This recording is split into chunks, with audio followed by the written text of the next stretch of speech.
Oh, il y a du vent. 10 km/h de vent, 29% d'humidité. Une piste qui aura été arrosée avec l'arrosage automatique pour éviter la poussière. Et voici le tracé, 1546 mètres, avec au bout du départ un gros freinage, une épingle à droite et un saut qui, avec le vent, projette un peu les pilotes sur la droite, au dire de Michael Pichon. Voici donc le programme pour les garçons qui sont en train de se mettre là, derrière la ligne de départ. Le voilà justement. Michael Pichon, le français, en train de préparer sa trace. Il le sait, il faudra réussir un bon départ. C'est ce qui s'était passé pour lui à Zolder. Donc Michael au guidon de cette Honda numéro 2. Josh Coppins à ses côtés, décevant lui du côté de la Belgique. Et il était affaibli physiquement par un mystérieux virus. A priori, depuis 15 jours, ça va mieux. Troisième temps. Troisième temps pour Josh Coppins. Et puis à suivre, pourquoi pas Antoine Méo, qui à Zolder n'avait pas franchement brillé, des petits pépins mécaniques sur la nouvelle HVA. Mais ce matin, lors du warm-up, c'est lui qui a réussi le meilleur temps. Antoine, on connaît son abattage et ça, c'est un circuit pour lui aujourd'hui. Ah oui, un très très joli temps signé au warm-up par Antoine. Il est clair que ce circuit devrait plaire aux pilotes français. Bon chrono également ce matin pour Tonley, un quatrième. Voici Steve Ramon, qui avait lui aussi réussi un bon chrono à Zolder avant de connaître deux manches difficiles avec des chutes. Lui qui cette année vise le top 3 du championnat. Il va falloir en tous les cas rectifier la barre aujourd'hui. Attention à la plaque numéro 30, Ben Tonley. Et attention au numéro 3 qui a fait le deuxième temps ce matin au warm-up. C'est lui le dernier vainqueur d'une manche. Il s'appelle Joel Smet, mais la plaque rouge, ne vous y trompez pas, eh bien elle est déjà sur la moto numéro 72. Et puis on a aperçu la Kawasaki, c'est les grands débuts de cette moto. Aujourd'hui la KXF 450 pilotée par Tanel Lehoc. Lehoc, 5e chrono hier, donc la machine est déjà au point, elle fonctionne. Yann de Groot a voulu prendre son temps. Elle n'était pas prête pour Zolder, donc l'Estonien avait roulé au guidon d'une 250 de temps en limitant plus ou moins la casse, puisque Tanel Lehoc est 11e du provisoire. Aujourd'hui ça va beaucoup mieux, attention à Tanel Lehoc, pourquoi pas pour jouer le podium. C'est la plaque numéro 6, il faudra donc y faire attention. Antoine Méo, pardon, avec la plaque numéro 26. On l'a vu, hein. Antoine il a choisi de se mettre complètement à l'intérieur et c'est lui le premier pilote que l'on aperçoit ici. Donc il faut bien sortir de la grille pour tenter d'accrocher le bon wagon. Et ensuite, avec la vitesse de pointe d'Antoine, tout est jouable. Garcia Vico, un poil décevant, hein, le local de l'étape. Ouais, Garcia Vico pas encore remis à 100% de son intoxication alimentaire. Il a dû s'arrêter de rouler pendant quasiment 15 jours. Il était complètement à plat. Il est chez lui, mais ça va être quand même difficile physiquement de tenir toute la manche. Et puis, pourquoi pas une bonne performance de Cornel Nemeth, le numéro 34 sur la Suzuki. Du Team Kurz. Il a réussi un bon chrono hier, il est bien placé sur la grille, donc pourquoi pas une bonne prestation de ce pilote. C'est pas tous les jours facile. Ça sort pas toujours dans l'ordre, mais c'est pas grave. Nous sommes à 15 secondes du départ de cette catégorie MX1 bien sûr. La guerre est déclarée entre les hommes forts de cette catégorie. Et regardez la plaque numéro 26 ici. Allez. À l'intérieur sur la gauche de votre écran, et bien c'est un Français qui peut-être va surprendre tout le monde, à moins que quelqu'un... Coppins et Everts sont bien sortis de la grille. Ah, ça vire bien pour Joel Smet. Smet, Everts en tête. Joel Smet, Stéphane Everts sont très bien partis. Je n'ai pas aperçu Michael Pichon. Ah, attention Michael Pichon. On a Jorgensen également bien parti. Michael Pichon aux alentours de la 5e position. Allez, ça part pas mal pour les pilotes français. C'est pour l'instant qui a fait le all shot. Tout le monde passe bien. Brian Jorgensen. Pichon est 5, juste derrière Everts. Jorgensen, on s'en souvient, l'année dernière, il avait longtemps mené avant de casser en première manche. Et tout de suite, regardez l'attaque de Stéphane Everts. Pichon qui revient de gagner une place. Oui, 4e derrière Smet. Une chute pour Antoine Méo malheureusement. Antoine Méo qui a l'air d'être touché. Ah, décidément. Pas de chance pour Antoine. Les deux coéquipiers de chez Yamaha, Rinaldi en tête avec Jorgensen, Stéphane Everts et derrière Joel Smet et Michael Pichon. Tous les gros bras sont là et la lutte va avoir lieu, c'est une certitude. Jorgensen qui avait gagné un Grand Prix l'année dernière, on s'en souvient. Attention à Jorgensen qui a commis une petite faute. Et on a vu Pichon aller chercher une autre trajectoire pour éviter ces corners un petit peu vicieuses. Et ça chute encore derrière. Attention, le retour peut-être de Ben Tonley. Ouais, Ben Tonley qui a réussi un départ correct, hein, a priori. Joel Smet. Joel Smet qui lui aussi utilise des trajectoires différentes. Regardez, il va sortir ici sur la droite de l'écran, tout comme Michael Pichon. Les pilotes du MX1 qui utilisent la largeur de la piste. Alors, et puis Pascal Leray en 5e position. Oui. Pascal une nouvelle fois qui a réussi un super départ. Alors la semaine dernière, en première manche, en tête Stefan Everts déjà. Stefan Everts qui a tout de suite pris l'avantage sur son coéquipier Brian Jorgensen. Et qui relance très très fort et très très vite. Stefan Everts qui va certainement profiter de cet ascendant psychologique et sportif pour s'évader peut-être. Faut-il encore pouvoir résister bien sûr au retour et de Smets et de la plaque numéro 2. Et pourquoi pas de la plaque numéro 47 avec Pascal Loret bien parti. Ouais, ça il fait est plaisir. 5e Pascal, c'est bien. Et 2 Français dans les 5 premiers, c'est beau. Alors là, à Zolder, il y a 15 jours, Loret était encore 10e à 3 tours de la fin et malheureusement il avait commis une petite erreur pour finalement terminer 15e. Les drapeaux jaunes s'agit de Jean-Christophe, Ouais, il y a eu une chute, on l'a vu tout à l'heure, ils ne sont peut-être pas relevés les pilotes. Sûrement peut-être Antoine Méo toujours à terre. Bentonley en 9e position, Copins en 10e position. Et Pichon qui est revenu. Pichon déjà sur les talons de Joël Smets. Attention à Pascal Loret qui est parti à la faute dans les whoops. J'espère que Pascal n'est pas tombé. A priori, en tous les cas, il a perdu le contact. Et Michael Pichon le sait. Stefan Everts a pris les choses en main. Il ne faut pas le laisser filer. Du coup, il faut vite trouver l'ouverture sur Smets et ensuite déborder Jorgensen. Mais on l'a dit, ce n'est pas si simple que ça. Ici, c'est là, regardez. L'attaque de Michael sur Joël Smets, ça va passer pour le pilote Honda. Voilà, showtime. Les deux hommes se touchent. Et Joël Smets qui part à l'extérieur. Et c'est passé pour Pichon. Ouf, ça c'était chaud. Hein. Les deux garçons se chaud. sont un peu chiffonnés. Loret est toujours parmi nous. Il est toujours parmi nous et parmi le top 5 de cette première manche. Allez, maintenant il faut aller chercher cette plaque numéro 8 et faire en sorte que ce diable de Everts ne s'évade pas trop. On tourne actuellement en 1,54 pour Stéphane, 1,55 pour Jorgensen, 1,56 pour Smets, 1,57 pour Pichon, mais ça va changer. Alors on revoit cette attaque. Petit coup d'œil de Joël sur le saut qui va se rapprocher. Il a voulu recouper Joël Smets, c'est lui qui va à la faute. C'est limite, c'est un petit peu limite quand même. C'est un petit fait de course. Attention à la botte de paille ici pour Brian Jorgensen. Messieurs les commissaires, soyez vigilants. Et regardez Pichon qui est en train de revenir. C'est bien, il n'est pas trop loin, Stefan Everts. Jorgensen en seconde position. Pichon et Jorgensen se connaissent bien, ils étaient coéquipiers l'année dernière.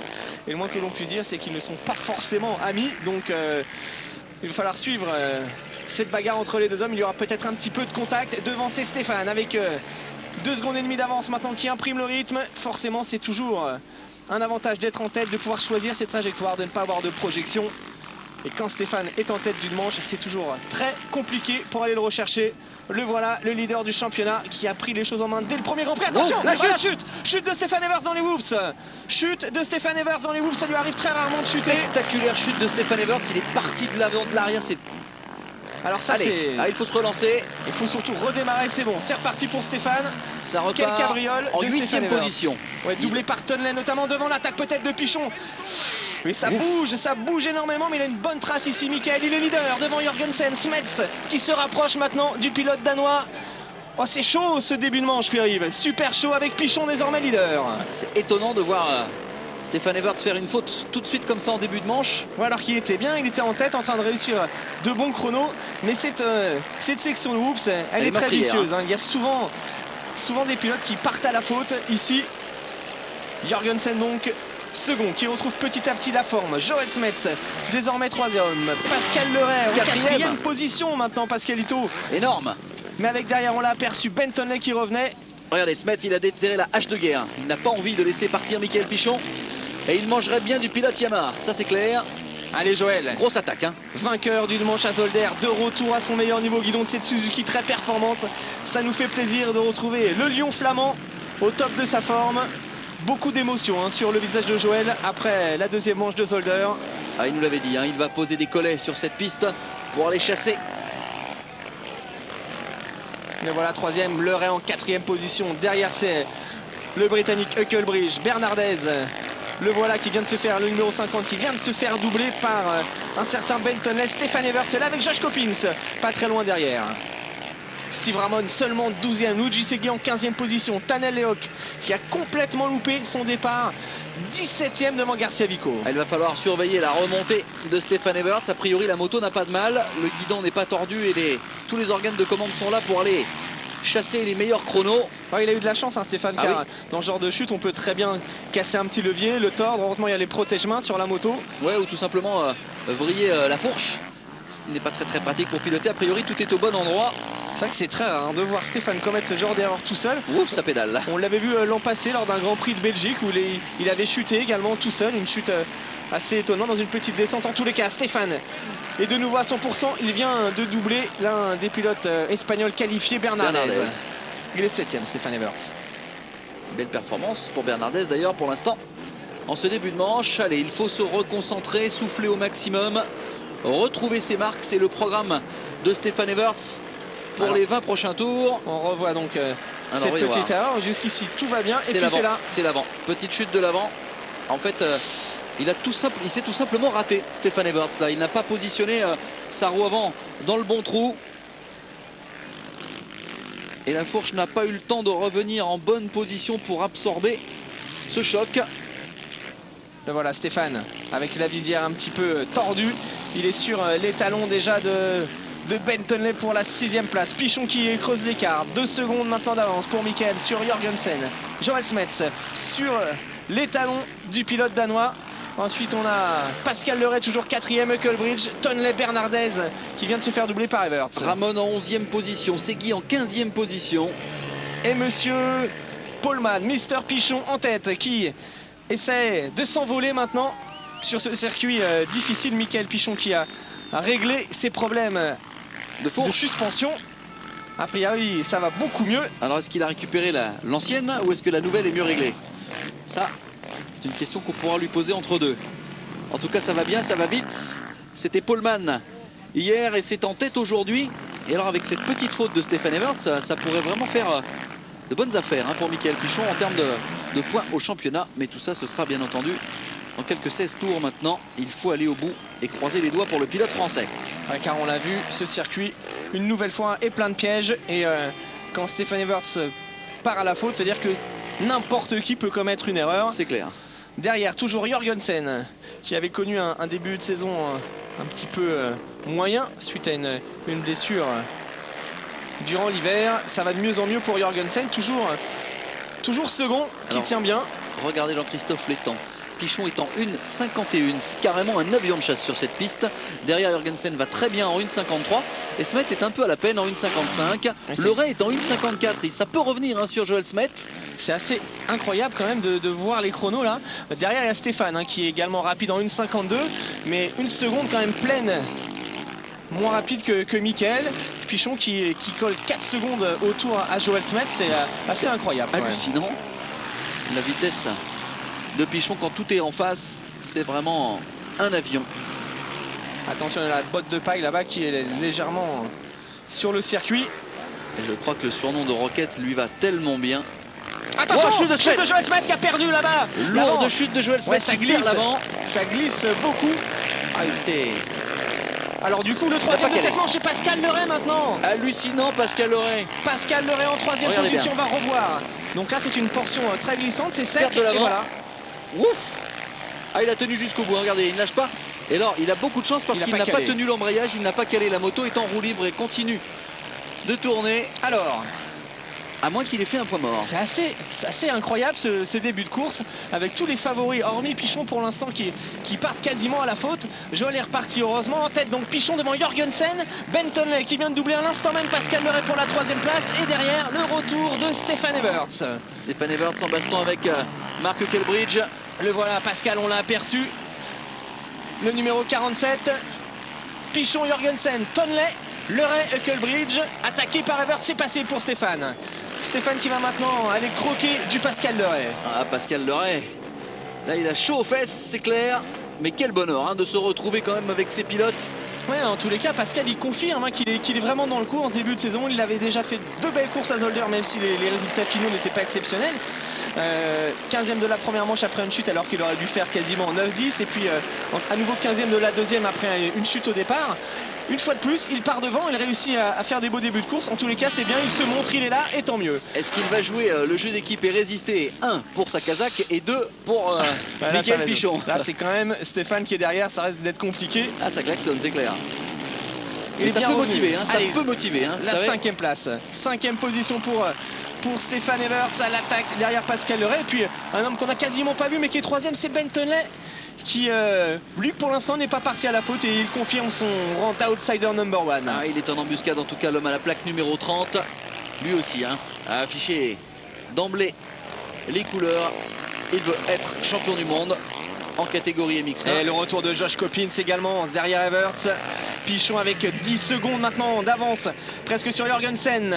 Belle résistance de Loré, magnifique.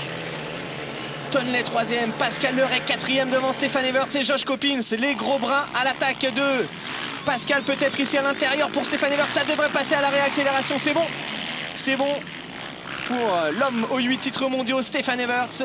Après son erreur, est revenu déjà 4e. À mon avis, là, il a une locomotive pour le surmotiver, Pascalito. Et s'il arrive à suivre cette locomotive et ses 8 titres mondiaux, eh bien, quelque part, il va apprendre quelque chose aujourd'hui, c'est sûr. On a vu Joël Smets, hein, seulement 11e place pour Joël qui va devoir cravacher pour revenir. 11e position. Ramon 9e, côté français, Luigi Segui en 15e position. Garcia Vico 17e, Crocard 22e, c'est la déconfiture pour le pilote Yamaha. Qui décidément a du mal à retrouver son niveau. Ah, regardez, on va voir le déplacement ici, magnifique. Et toujours ce pilotage de Stéphane Everts debout. Il s'assoit au dernier moment, c'est vraiment du grand art.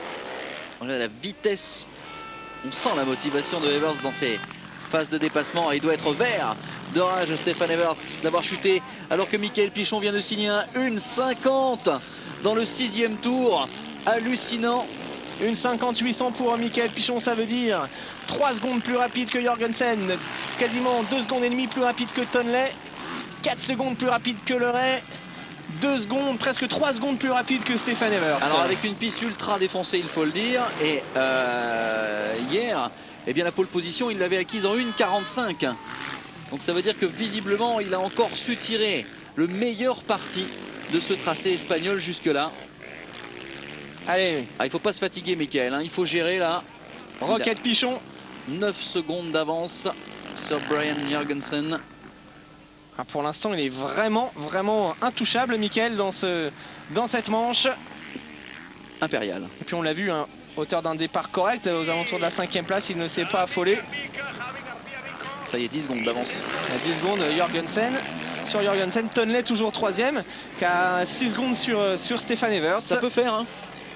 Ça peut tenir pour Tonley, ce qui serait une bonne nouvelle pour Mickaël Pichon et pour Jorgensen. Alors que Mickaël qui joue avec sa 450 CRF. Derrière, Coppins vient de doubler à l'instant même Pascal Leray pour la 5e place. Steve Ramon revient, il est 8e. Le pilote KTM assez serré aux alentours de là, entre la 5e et la 8e place. Il n'y a quasiment rien du tout, 3 petites secondes. Observez bien, ouvrez les yeux, Mickaël Pichon, c'est une véritable leçon de pilotage et de toucher de moto lui aussi. Des petites positions de pied, de corps, des décalages de bassin qui font que cet homme est le plus rapide en piste aujourd'hui. Il reste, quoi qu'il arrive, un des hommes les plus rapides au monde dans la discipline. Encore une erreur pour Stéphane Everts. 2e chute dans la même manche pour Stéphane. Ça, incroyable. Jamais vu, Jean-Christophe, 2 fautes directes de cet ogre de la catégorie. Du coup, regardez, c'est Joël Smets qui en profite, qui lui aussi avait chuté. Mais dites-moi, chez les Belges aujourd'hui, que se passe-t-il aujourd'hui chez Stéphane Everts? C'est assez étonnant, on va revoir cette erreur au ralenti. Nous sommes... Et c'est reparti une nouvelle fois. Voilà, jusqu'ici tout va bien. C'est l'arrière ce coup-ci. Incroyable, il s'est peut-être même fait mal à la cheville, regardez.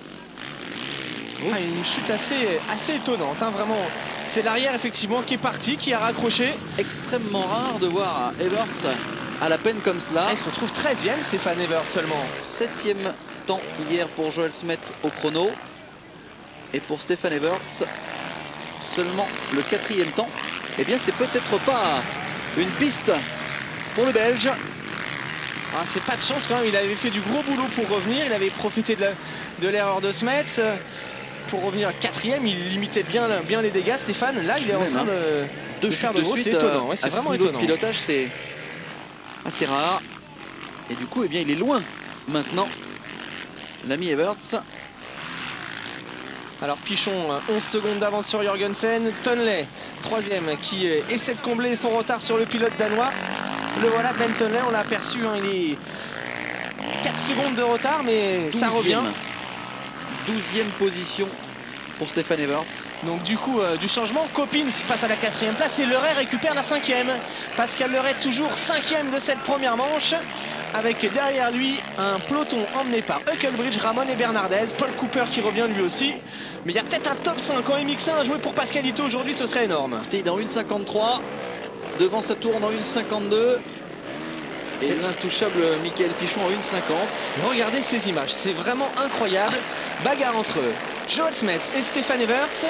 11e et la 10e position. Pour la 10e place. Pour la 11e place même. Ouais. Les deux vainqueurs, hein, la semaine dernière. Il y a 15 jours, pardon. Et Stéphane qui semble un peu mieux que Joël, il est déjà revenu. Il doit être mais furax, Stefan Everts. S'être fait piéger comme ça 2 fois de suite, c'est vraiment pas les habitudes de la maison. Ah, mais c'est un circuit franchement pas évident hein, aujourd'hui, avec ses adhérences changeantes. Et puis des images magnifiques hein, que nous offre la réalisation ici espagnole. Alors c'est là tout à l'heure que Joël était parti à l'erreur, on le voit arriver un petit peu moins fort peut-être. Ah bah oui, hein. Chat échaudé et craint l'eau froide forcément. Alors qu'on voit une magnifique pub pour le Grand Prix de Namur. Hein. Le 8 mai. Et on vous le rappelle, la prochaine étape c'est à Guéda, le Portugal, la semaine prochaine en direct sur AB Moteur, bien entendu. Un circuit magnifique au Portugal qui devrait à nouveau nous offrir un beau Grand Prix. En tous les cas aujourd'hui on se régale avec cette bagarre, l'attaque peut-être de Stefan Evers maintenant sur Joel Smets. On vous le rappelle, c'est pour la 11e place car les deux hommes sont partis à la faute 2 fois pour Stéphane, 1 fois pour Joël. Il y a un garçon qui va avoir chaud au fef dans quelques instants, c'est James Noble. Et peut-être également Paul Cooper, les deux pilotes Honda qui vont sentir le souffle de Belgique venir par l'arrière. Ouais, ça va revenir c'est sûr. Au niveau des chronos, ça tourne en 1,52 maintenant pour Michael. Pichon en tête, 1,52 également pour Jorgensen et Tonley. Les 3 leaders qui sont quasiment dans les mêmes temps. Pichon qui contrôle, hein, il a 12 secondes d'avance. Toujours 3 secondes d'écart entre Jorgensen et Tonley pour la 2e place. Et puis Coppins qui devrait avoir du mal à revenir sur les deux hommes. Et Pascal Leray qui résiste bien. Il a 2 petites secondes d'avance, Pascalito, sur Hülkenberg pour la 5e place. Encore 16 minutes, plus de tours. Elle est loin d'être finie cette manche, Pierre-Yves. Ah, c'est l'enfer pour les deux Belges. Et Everts qui a un peu de mal à revenir sur Smets. Regardez, on revoit la chute tout à l'heure incroyable de Joel Smets qui a perdu l'avant. Mais dites-moi. Hein. Alors dans la même manche, 2 chutes d'Everts et une chute de Smets, on revoit voilà la deuxième. Il aurait pu se faire mal. Il aurait pu se faire mal. Stéphane en plus derrière. On a vu a priori c'est Bernardez qui arrivait. Attention à Joel Smets qui est parti sur l'avant, qui s'est fait une belle frayeur une nouvelle fois. Ouh là là, c'est chaud. C'est très chaud aujourd'hui. Vous avez vu l'attaque de Stefan Everts là, en roue arrière à l'appel du saut.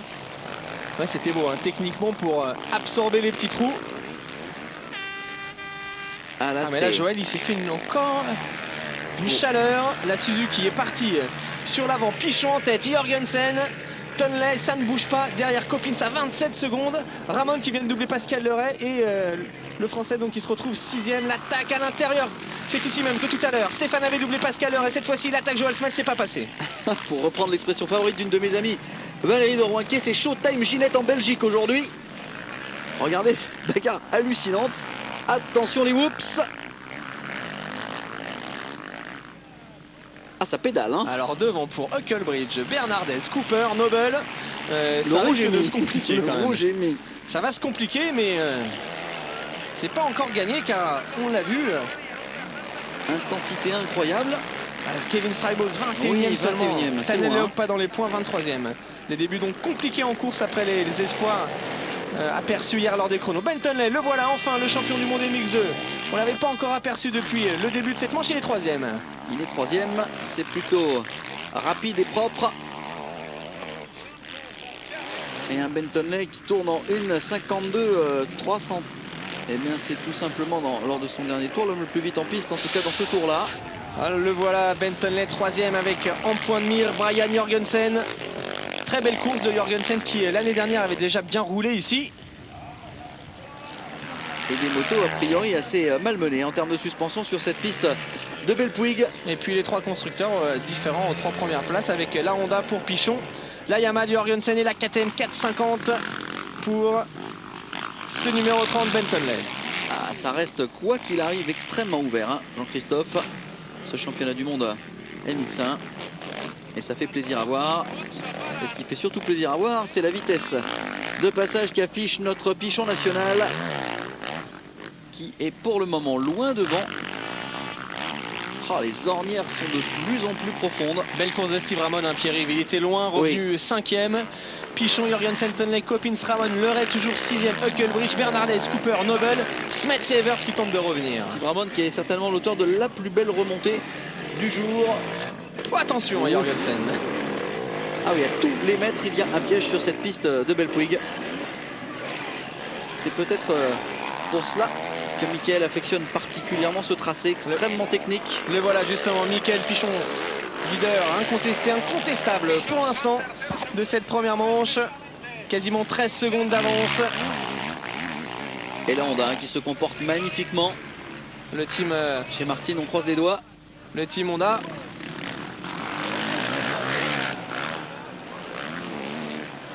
Encore 12 minutes. Elle paraît longue cette manche. C'est difficile. En tout cas, il s'en est passé des choses depuis le début. Avec un excellent panotage de Mikael Pichon, qui est en train de gérer en bon père de famille qu'il est sa manche et sa moto. Avec de belles images, on peut voir le passage des vitesses notamment. Ouais, c'est beau. C'est de mieux en mieux filmé, Jean-Christophe, je trouve, le motocross. Une discipline qui est de plus en plus mise en valeur par ces belles images. Toujours la seconde position détenue par Brian Jorgensen, le Danois, qui dans un bon jour est capable de battre n'importe qui. Il l'avait démontré l'an passé à Tuchenthal en gagnant les 2 manches haut la main. Il est de retour à son meilleur niveau après une première épreuve assez moyenne. Il était 12e du provisoire en arrivant en Espagne. Mais Jorgensen devrait se méfier car derrière, Ben Tonley fait le forcing. Tonley est parfaitement préparé physiquement. Ah ouais, puis dans la tête, il a un mental de champion du monde, il ne faut pas l'oublier. Voilà. Et la chute de Jorgensen. L'erreur de Brian Jorgensen, décidément, c'est pas possible. Là, il faut vite repartir. Voilà, il est toujours 3e, il a perdu beaucoup de terrain. Brian Jorgensen, il avait la pression. Alors quand on chute à un petit peu plus de la mi-course comme ça, c'est difficile de se relancer. Ceci dit, il n'a pas chuté lourdement. Et ça va suffire à Ben Tonley pour aller chercher les bons points. Tonley seulement 14e hier des chronos. Il a réussi une envolée correcte. Il a su pour l'instant déjouer lui aussi les différents pièges. Brian Jorgensen vient de jeter ses lunettes. Ça devrait quand même être bon. Il avait pas mal d'avance sur Josh Coppins. Mais bon, c'est là, il a failli se rater une nouvelle fois, Brian Jorgensen. Parti un peu trop de l'arrière. Coppins, Ramon, Leray toujours au 4e, 5e et 6e position. Ouais, Pascal Leray menacé par Hülkenberg. J'ai seulement 1 seconde d'écart entre les 2 hommes. Paul Cooper est dans le coup. Noble toujours 9e. Smets 10e. Et Stefan Evers en 12e position qui a perdu une place. C'est très joli ce qu'est en train de faire Pascal Leray, parce que tous les garçons qui sont devant lui ont déjà gagné au moins une manche de Grand Prix et ont été, pour la plupart, en tout cas pour Pichon, pour Tonley et pour Ramon, champion du monde. C'est pas rien ce qu'il est en train de faire, Pascal Leray. C'est vraiment une bonne perf. Maintenant, il reste encore du temps, il faut tenir. 6e, ce serait bien. Ça lui permettrait surtout de se faire remarquer un petit peu. En tout cas, c'est une belle indication sur le niveau du garçon en ce moment. Ouais, il est très en forme. Il a bien bossé cet hiver avec Mikael Pichon et Jackie Vimon. Et pourtant, c'est structure minimum pour Pascal, avec son beau-frère à la mécanique et Leslie, son ami, à ses côtés pour le panotage. Structure réduite, mais une bonne machine qui fonctionne bien et surtout tout le temps des bons départs. Il est tout le temps là devant Pascal, et c'est tant mieux. Allez, 9 minutes, plus de tours pour Jorgensen pour tenter de conserver cette 3e place. Voici justement la grosse bagarre avec Joel Smets, avec Stefan Evers qui a repris le meilleur sur Bernardez. Oui, mais vous avez vu, Joel Smets résiste parfaitement à Joel Smets, et même Smets a pris un peu l'ascendant. Joel Smets résiste à Joel Smets. C'est vrai, oui, en fait c'est cela.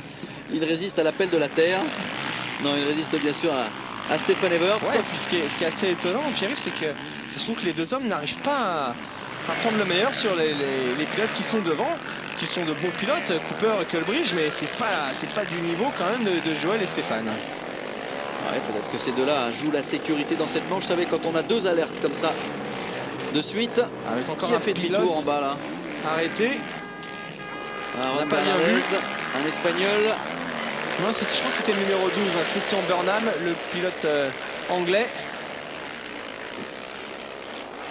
La Bernardez, l'Espagnol, qui va tenter de porter haut les couleurs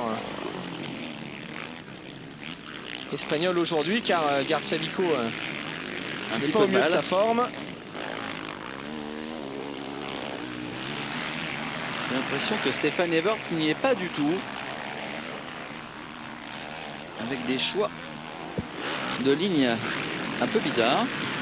Alors, Stefan Everts, 11e d'une manche en championnat du monde. Faut remonter, faut prendre la machine à remonter le temps et ça, encore. Je ne sais pas en quelle année il faut s'arrêter pour retrouver une telle performance, mais probablement assez loin. Oui, surtout avec deux chutes assez violentes. Alors le 41. Le 41, c'est Paul Cooper, le Britannique, en bagarre avec James Noble, et ces deux hommes sont sur les talons de Pascal Leray. C'est la 7e, la 8e place. Coppins, Josh Coppins revenu sur Jorgensen, forcément après sa chute. Jorgensen est beaucoup moins à l'aise que tout à l'heure.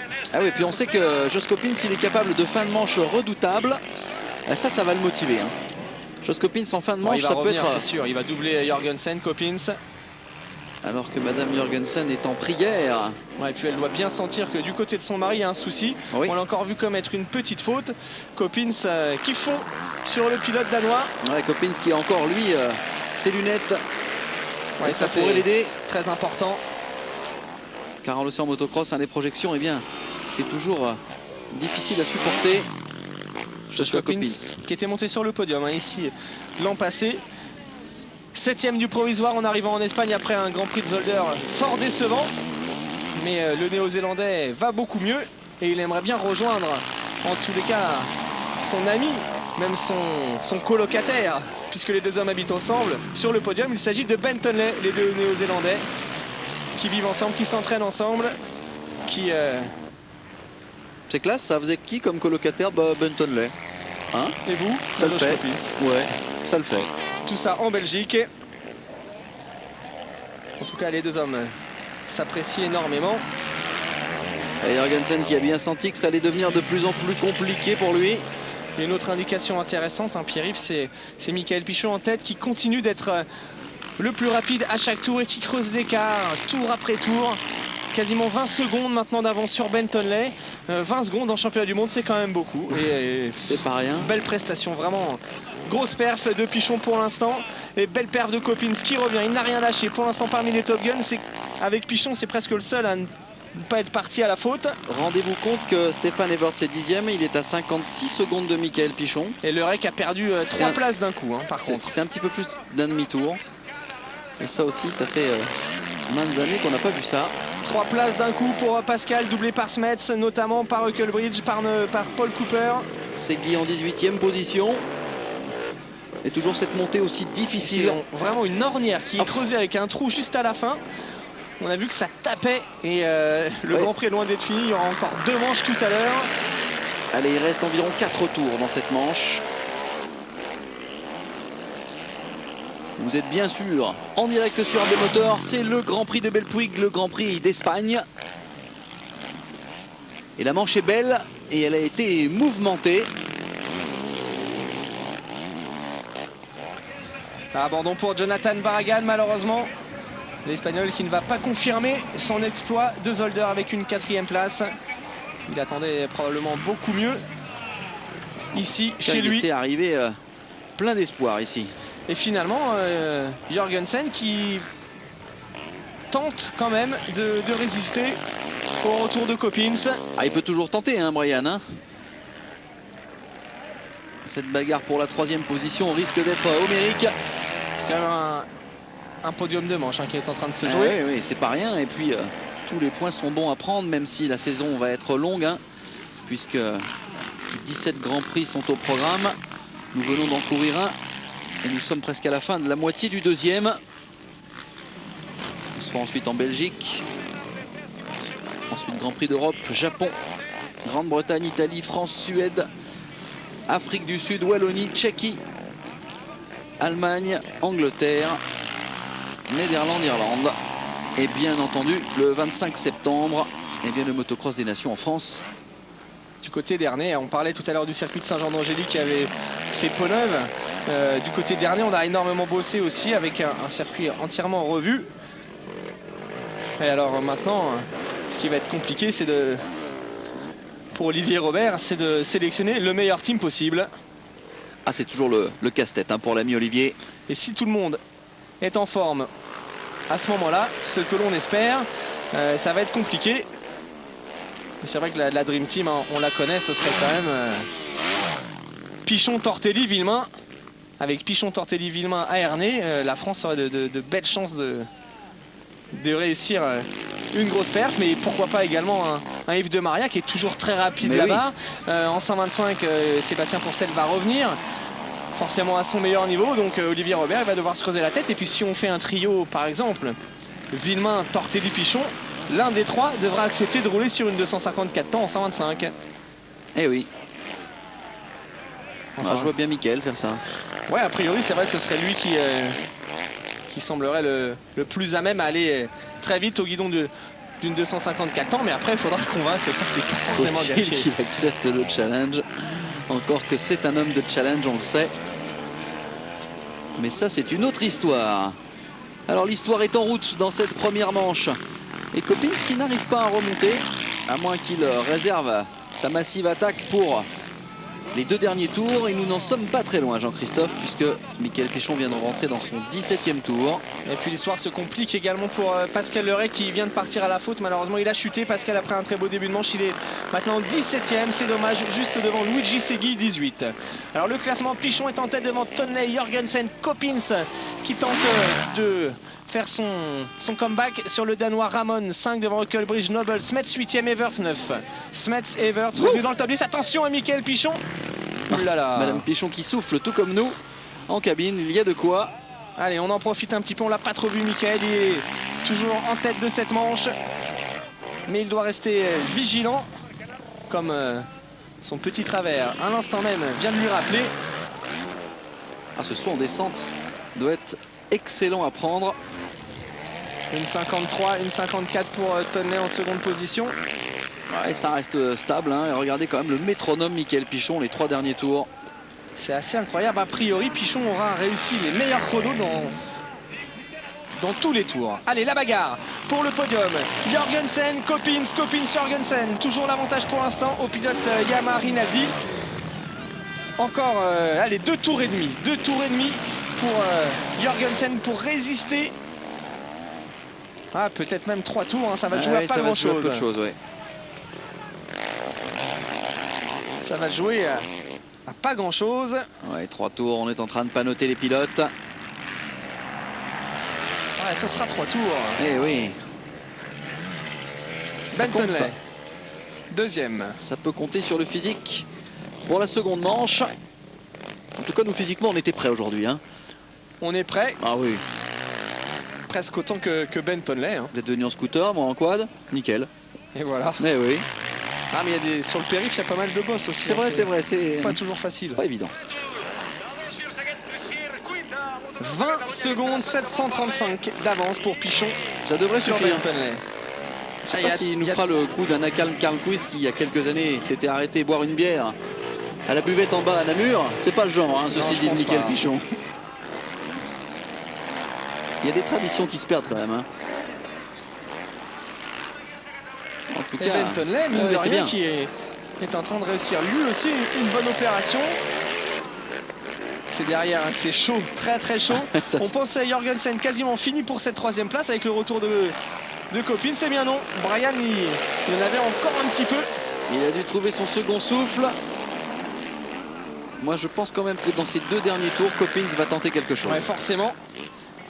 D'ailleurs, regardez, en vieux renard qu'il est, il ne faut pas oublier que ce garçon a tenté de défendre des chances de titre mondial face à Mickaël Pichon il y a quelques saisons de cela. 3e l'année dernière du championnat du monde, les 2 derniers tours maintenant. L'année dernière, c'est vraiment un garçon qui en a sous le coude et qui est capable de tout, justement sur ses fins de manche. Allez, les 2 derniers tours pour Mickaël Pichon. Des nouvelles de Smets et Evert. Joël est en 7e position, Stéphane toujours 9e. Allez les whoops, Avant-dernier passage dans les hoops pour Mickaël Pichon. Il faut rester concentré jusqu'au bout.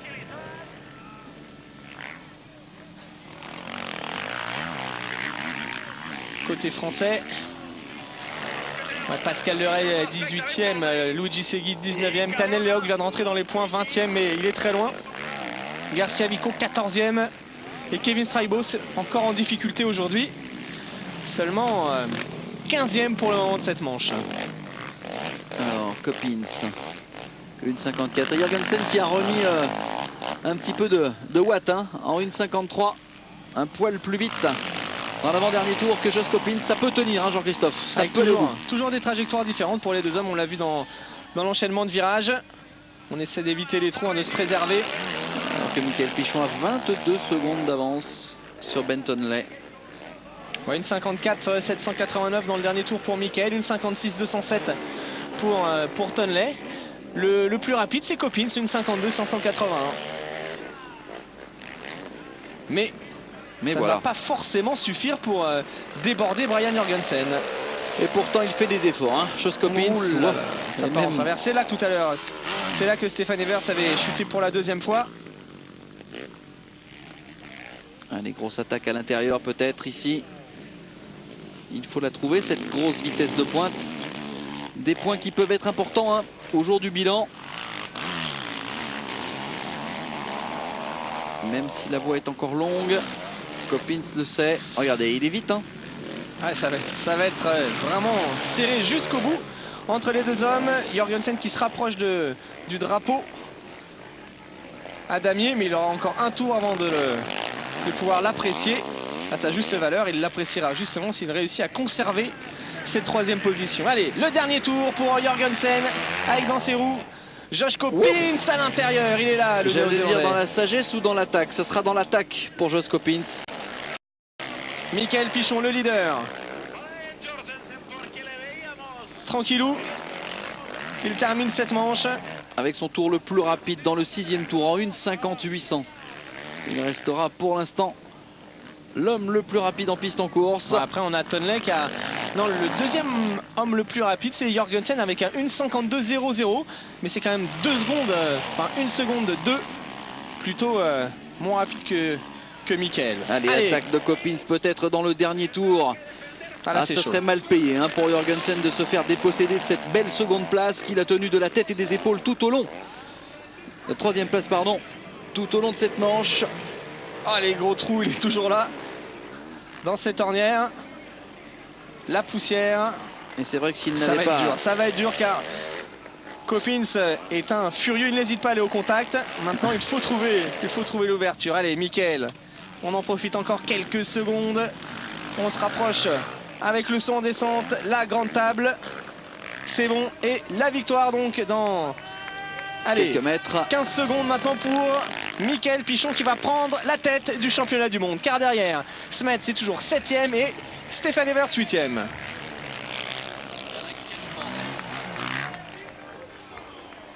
Voilà donc, victoire de Michael Rocket Pichon.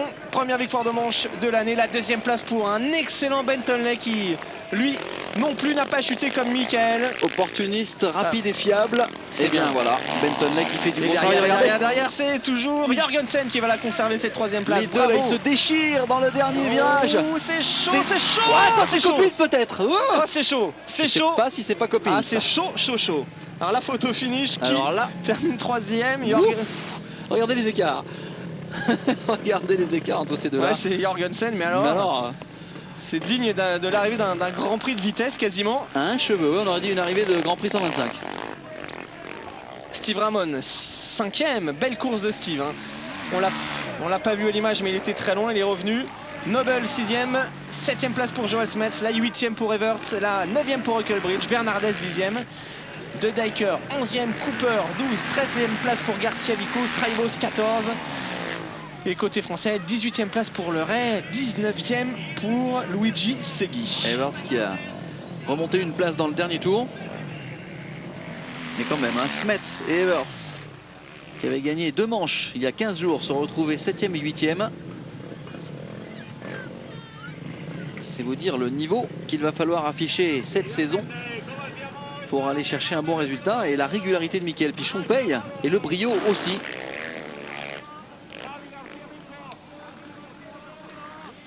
Pichon donc devant Tonley, Jorgensen, Coppins, Ramon, Noble, Smets, Everts. Ensuite, nous allons retrouver en 9e position Huckelbridge devant le premier espagnol Bernardez, De Jicker, Paul Cooper, Garcia Vico revenu en 13e position, pas mal quand même, devant Kevin Strijbos, Antti Pironen et Marvin Vandal. Alors si vous aimez la moto des news des 24 heures du Mans, sachez que c'est toujours le GMT 94 en tête avec Gimbert Coste et David Tcheka en tête devant la Suzuki piloté notamment par Stéphane Chambaud et Mathieu Lagrive. Et puis quelque part ça nous fait plaisir que William Coste soit en tête, car William Coste est un ancien crossman qui avait commencé sa carrière moto par le Miniver, le championnat de France cadet, avant de passer ensuite à la vitesse. Ouais, c'est clair que le team de Guyot a fait un excellent travail avec la Yamaha officielle. C'est plus rapide en piste. Il y a eu quelques petites fautes commises du côté des Suzuki officiels. Alors le classement provisoire du championnat, c'est important. Regardez, Mickaël Pichon qui prend la tête avec 11 points d'avance. 11 points d'avance sur Stéphane Everts. Tonley ex-aequo avec Stéphane Everts à la 2e place du championnat. Smets 3e. Coppins qui revient bien lui aussi. À ce championnat, il va être chaud jusqu'au bout. Très disputé, c'est une évidence. Alors un petit coup du côté des MotoGP. On va voir car il se passe des choses au du Portugal. Côté du Portugal, et oui. À Estoril. Avec une belle pole position pour le Français en 250 cm3, en Randy de Pugnet. On va essayer de vous donner des nouvelles de la course de Randy. Il se passe des choses en moto ce week-end. C'est pas rien ce week-end. En termes de moto, le 17 avril, et des Français tout autour de la planète qui jouent les champions du monde. On attend maintenant Mickaël Pichon au micro de Pascal. À mon avis, il doit être, vu la performance, peut-être un poil touché physiquement, car il avait l'air très dur ce circuit ici de Belpuig.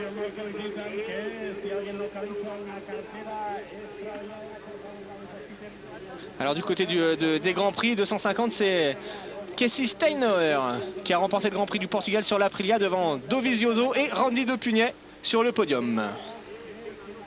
Donc voici une bonne nouvelle quand même pour Randy, oui, c'est plutôt pas mal. Dont le podium c'était son objectif après son abandon de la semaine dernière. Et puis il y aura bien entendu tout à l'heure l'explication avec Rossi. Et ça c'est une autre histoire, puisque nous serons en plein Grand Prix bien sûr, MX2 et MX1. Bravo Mickaël. Mickaël, bravo. Au début vous n'avez pas pris trop de risques et ensuite vous avez gagné cette manche facilement. Oui, au début Stéphane était très agressif. Ils attaquaient très fort. Moi je savais que le circuit était difficile. Je voulais pas commettre d'erreur. Il n'y avait quasiment qu'une seule ligne. Et puis finalement ils ont commencé à commettre des fautes. Et je me suis retrouvé rapidement devant. Ensuite j'ai juste essayé de réussir des bons chronos, des bons tours.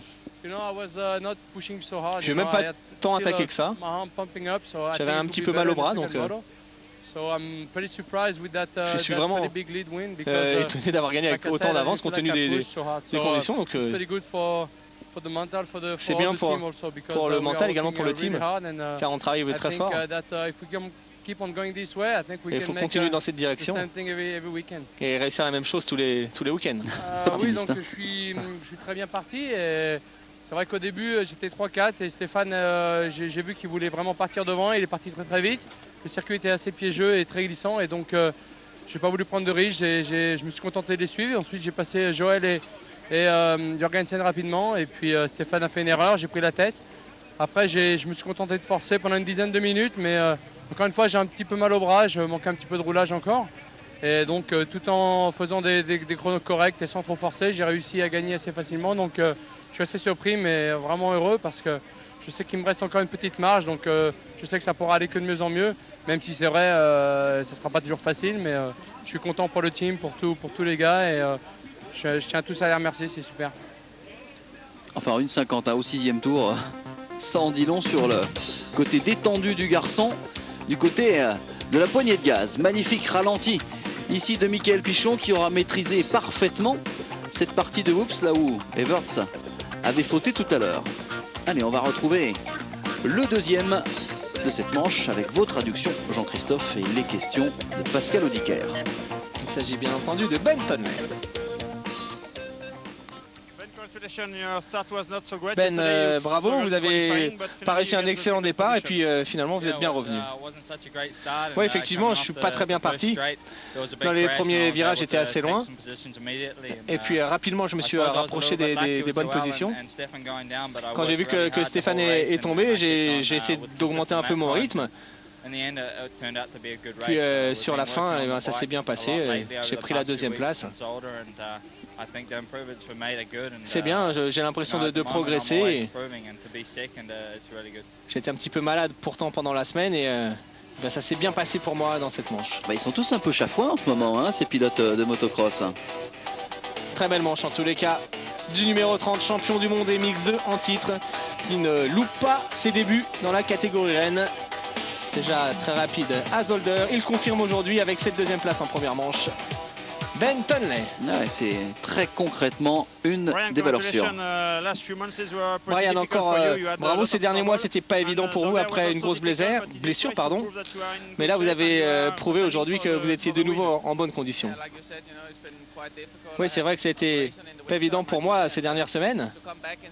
Je suis revenu maintenant en forme. À Zolder, ça s'est pas très bien passé. Aujourd'hui, j'ai prouvé que j'étais, bien entendu, encore l'un des plus rapides. J'ai pris un bon départ et puis ensuite, malheureusement, j'ai vraiment eu très mal aux avant-bras. J'avais du arm pump. J'ai commis une petite chute. Ensuite, j'ai dû retirer mes lunettes. Mais bon, c'était quand même une bonne course pour moi.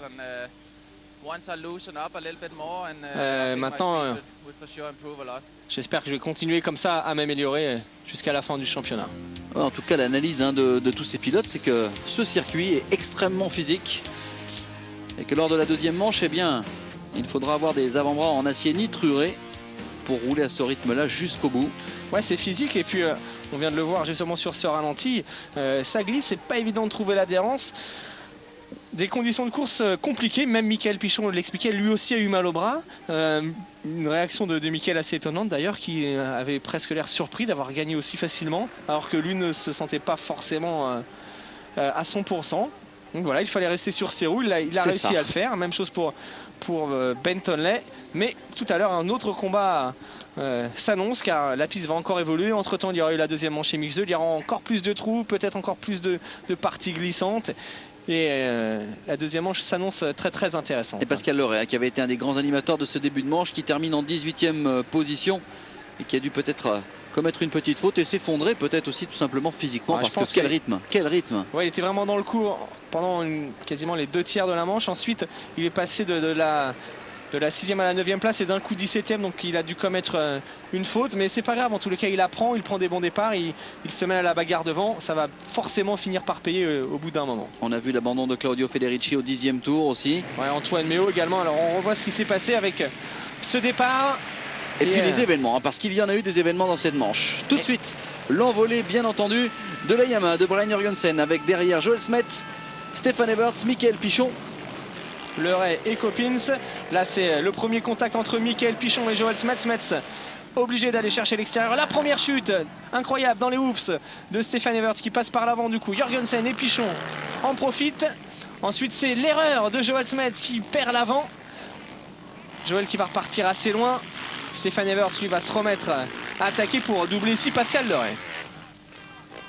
Et puis la deuxième énorme chaleur très violente ici de Stéphane Everts qui décidément a vraiment du bol, passez-moi l'expression, parce qu'il aurait vraiment pu se faire mal. Et puis la petite faute ici dans l'ornière de Jørgensen, petit coup de pompe peut-être. Ouais, un mal au bras devant, aucun souci, même si Mickaël Pichon va se faire une petite frayeur. Stéphanie Pichon souffle, mais c'est passé pour le Français qui file vers sa première victoire de manche de l'année. Une victoire importante puisque synonyme de leadership, même si ça ne veut pas dire grand chose après seulement 3 manches. Pour le mental, c'est important. En tout cas, ça peut aider, c'est sûr, surtout quand l'ogre de la catégorie termine en 8e position.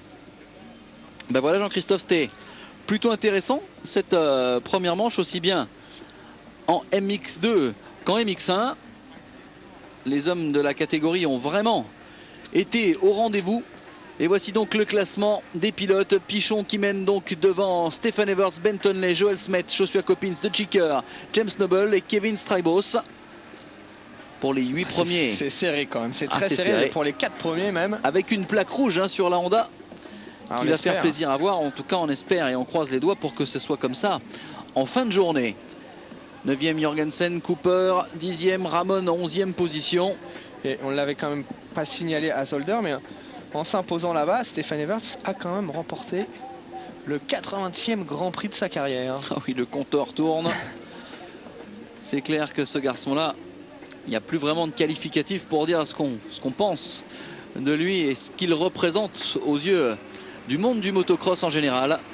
Alors un petit bilan de ces deux premières manches. On a vu en MX2 tout à l'heure la première victoire d'Antonio Cairoli devant Chiodi et Eric Higgins. À l'instant même, la belle victoire de Pichon également, sa première de la saison en MX1 devant Tonley et Jorgensen. Les autres Français ont connu des fortunes diverses, notamment Antoine Méo qui a chuté dès le début, malheureusement au guidon de l'HVA. Mais ce Grand Prix d'Espagne est bien parti. On va se quitter pour une petite heure et on se retrouve tout à l'heure, Pierre-Yves, avec eh bien les 2 secondes manches en direct. Et oui, c'est vrai que ça promet d'être très sympa sur cette piste de Belpuig en Espagne. On profite des meilleurs ralentis de cette première manche espagnole. Et regardez les chutes incroyables de Stefan Everts. Franchement, aujourd'hui, on a rarement vu Stéphane faire des fautes aussi violentes, hein, parce qu'il a déjà chuté forcément. Et là, j'ai l'impression que tout simplement, regardez, la moto ne cale pas. J'ai la sensation que Joel Smet a fait un point mort dans la descente, parce qu'il n'avait quasiment plus de traction. La moto n'a pas calé. Et là, franchement... Et c'est là surtout que c'était très dangereux pour Stéphane avec le pilote qui arrivait juste derrière. Là, c'est moins impressionnant, mais ça va peut-être coûter la 2e place quand même à Jorgensen avec cette petite glissade. Ouais, qui s'est fait rouler hein, sur les roues par Ben Tonley et qui repart hein, sans s'affoler. J'ai l'impression que les pilotes sont de plus en plus sereins, de plus en plus zen hein, quand il leur arrive ce genre de mésaventure. Et voilà cette grille de départ donc du Grand Prix d'Espagne. Qui se baissera par 2 fois d'ici une petite heure, le temps de faire une pause, de rester bien entendu sur AB Moteur, car il va se passer des choses bien entendu dans cette petite heure. Et vous allez le voir.